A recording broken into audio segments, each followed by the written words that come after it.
Great. Hello and welcome, everyone. Thank you for joining for our first CASEL Cares webinar, which is also falling on the inaugural International SEL Day, hosted by Urban Assembly, our dear friend and board member, David Adams, as well as SEL for US.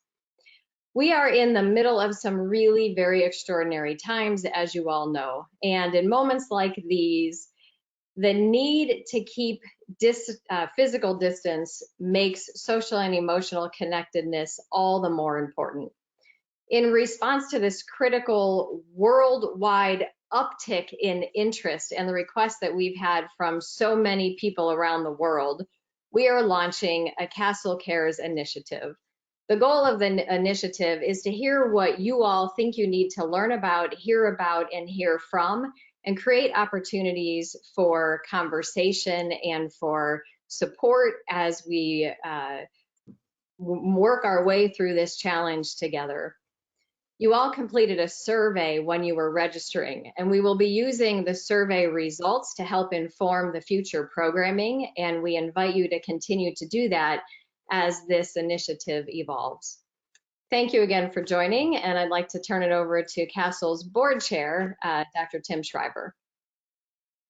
Thanks, Karen, and good afternoon, good evening, good morning, everyone. It's a great pleasure for me on behalf of the board and on behalf of the entire CASEL community, which includes all of you, to welcome you, to thank Dr. Mark Brackett, for being willing to launch this new effort to extend and expand the influence of social emotional learning in this, as Karen has said, these new and difficult environments. I think there's just a few words I'd like to say about Mark. First is that he's an extraordinarily good friend. And I think in these moments and in these times, we're all mindful of how important our friends are and how important it is for those who reach out and connect with us, those who care enough to say hi, those who extend an arm, a willing set of eyes or hands in whatever way we can.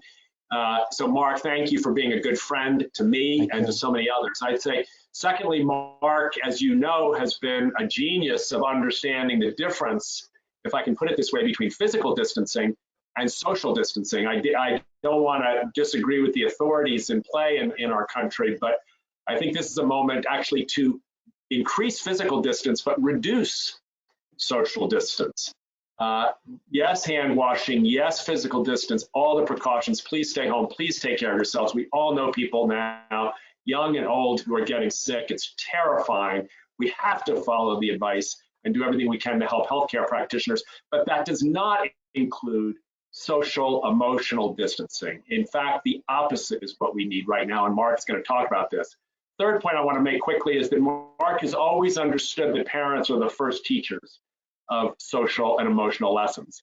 And right now we've got millions of parents all over the world who are looking their 5 and 6 and 8 and 12 and 14 and 16 and 18-year-olds in the eye and saying, how do I communicate, connect with you? How do I become an agent that allows you to regulate your emotions, to understand your emotions, to label your emotions, to express your emotions, to recognize your emotions? This is our chance as a field to take seriously the urgency of equipping parents with the best social and emotional learning strategies so that they too can become the partners we've always envisioned them to be of the learning and education process, so that they too can support our children in developing optimally. So Mark, I want to thank you for being a friend. I want to thank you for being a teacher to all of us. I want to thank you for recognizing the role that parents play. I want to thank you in this particular time for helping us to reduce social distance, even as we confront the fears and anxieties that require physical distance. Over to you, Mark. Thank you again. Thank you so much, Tim. I really appreciate that intro. So as you heard from my good friend Tim and Karen, welcome everybody. My name is Mark Brackett, and I'm a proud board member of CASEL. And my two day jobs are, I am the director of the Center for Emotional Intelligence, and I'm a professor at the Yale Child Studies Center. And as you heard from Karen, we decided to launch this webinar series and include a survey. And the reason why we included a survey is we want to be responsive to all of your needs.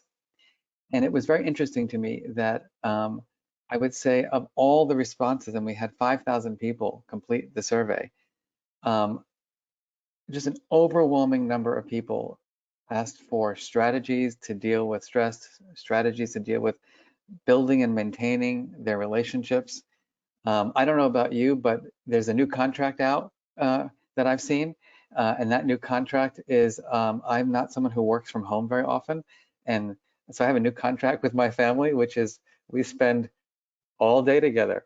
And for the last 2 weeks, we have been in our home, doing what we're told to be doing in terms of creating that physical distance. And it has just been a very interesting experience. And I'm sure many of you can relate. Like in the hallways, do I smile? Do we say hello this time? Who's cooking dinner? Who's cleaning up dinner? Anyway, it's brought a new appreciation to me for the development of social and emotional learning. So the title of my presentation today is Strategies for Being Our Best Possible SEL Selves. And my hope is to unlock the power of healthy emotion regulation to help our kids, ourselves, and our society thrive. I want to say that we want to get the word out about this work.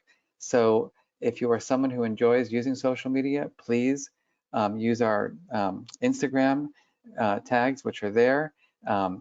And if you're interested in other forms of communication, you can go to our websites. Many of you know me for work that I do in social and emotional learning, and this is one of our signature tools. We call it the Mood Meter. And we've now made this publicly available to everyone. What I'd like you to do for a moment is just check in with how you're feeling. Here we are. It's Friday afternoon. Many of us have been at home for 2 weeks. And I just want you to check in with your feelings. Just take a moment, maybe get comfortable in your seat, bring yourself into the present moment, and just ask yourself, what's my level of pleasantness right now? Am I feeling unpleasant today, or am I feeling more pleasant today? Maybe think about your level of energy right now. Are you feeling tired, or are you feeling full of energy? And very briefly, we have these 4 colored quadrants. We got yellow, red, blue, and green. Just take a moment. Think about, what color are you in today? How are you feeling? Might you come up with a word to describe how you're feeling right now? Maybe you have more than one feeling. Maybe you have 2 or 3 feelings. Me, for example, I'm excited to be doing this webinar and am proud to be part of CASEL. I'm also really tired. I have not had good sleep patterns these last 2 weeks. Slightly overwhelmed. So many of you probably have multiple feelings. And now I'm going to ask you to take a nice long inhale and an exhale and just bring yourself back to the moment. And think about what you need to best support you to get through this hour with us. My hope is I'm going to be your co-regulator. My job is to hopefully inspire you, hopefully to make you feel supported and connected to this CASEL Cares initiative. And on that note, what I wanted to share with you are some of the data that we collected. So this is previous data. A couple of years ago, we did a national study with educators, and what we found was frustration was the #1 emotion that teachers said they felt. And so we were curious to find out, what are teachers feeling right now? So many of you participated in this survey, and I'm about to share with you the results of our study of about 4,000 teachers just over the last couple of days. And as you can see, frustration has seemed to gotten smaller, but yet anxiety, worry, uncertainty, being overwhelmed and concerned. There are some positive feelings in there. It was funny, I was asking somebody who was going to be participating in this webinar, like, how do you feel? And she goes, well, I'm really overwhelmed, I'm really anxious, but I'm actually feeling hopeful and optimistic because, I think this is going to be something that we can all enjoy and have fun with. But for the most part, as you can see, our nation, and I don't think these are just our teachers, most of us are in a difficult place emotionally. And so when you look at this tool and you place these emotions on it, what you see is that unfortunately right now we're emotionally out of balance. And what I mean specifically about that is that we're spending a lot of time in those red and blue emotions, meaning we're activated or we're deactivated, but we're mostly feeling these unpleasant feelings. And when we ask people, how do you want to feel? They do tell us they want to feel feelings like excited and happy and joyful and fulfilled and calm and satisfied. But right now, it's probably not possible to feel those emotions all the time. And so the question is, how can we have greater emotional balance over the next couple of weeks? And how can we maybe support ourselves in being comfortable in that red and blue space? Because it's probably not going to be that easy to just push our red and blue feelings aside, and we certainly don't want to suppress them.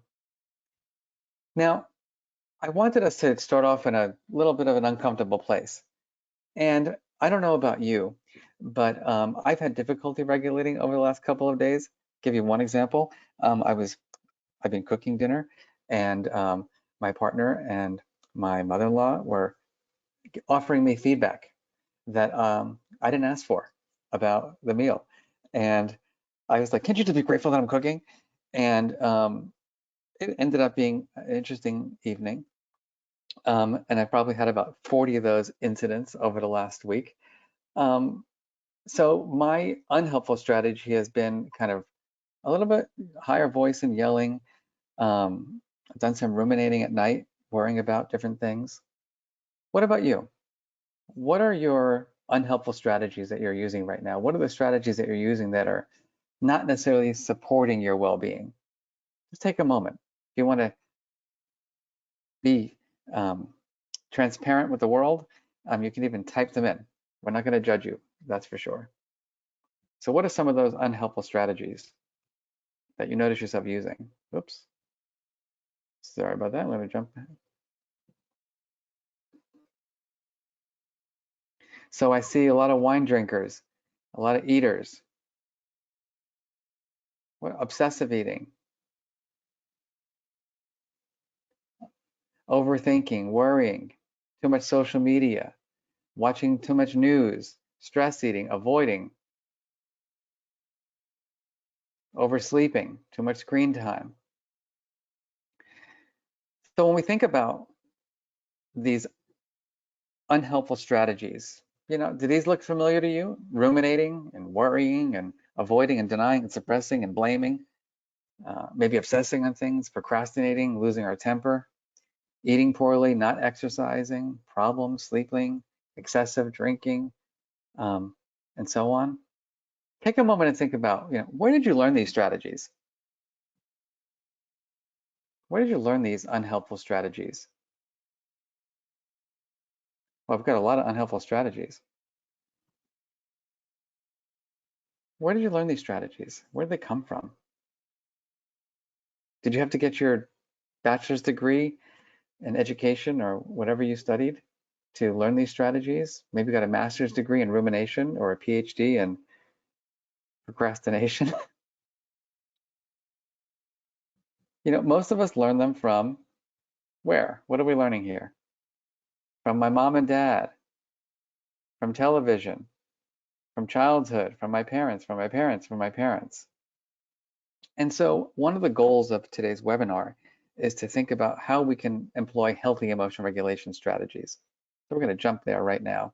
I just wanted to share this one that I thought was really funny. So for our center at Yale, I did a webinar yesterday, and I was asking all these questions up front, and somebody typed in, I joined this webinar to listen to a professor teach me about something, not to be asked so many questions, just do your presentation.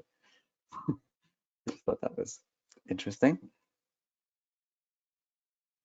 What we know about unhelpful strategies is the following, right? We learn them early in life, from people who probably didn't have a lot of training in social and emotional learning. We know that those unhelpful strategies like drinking too much alcohol and not exercising and sleeping too late, they don't require that much effort. It's pretty easy to just stay in bed. It's pretty easy to just eat the junk food. Oftentimes they become bad habits and that we're not even aware we're doing them. The challenge is they provide immediate relief, hence why we develop these bad habits. But here's the problem. The impact is not so great, right? They're harmful to ourselves and others. They don't solve the problem. They negatively impact our relationships. They derail us from achieving our goals. And they also decrease our health and well-being. And here's the other problem, is that when we are depleted of our resources, like many of us are feeling right now, like we're just sleeping, we're not sleeping enough, we have a new normal that we're dealing with, we're even more likely to use poor strategies. So the goal of today's webinar is to teach you healthy emotion regulation strategies so that we can move from our automatic, habitual, unhelpful strategies that are harmful to our deliberate strategies that are helpful, which I think is a major goal of social and emotional learning.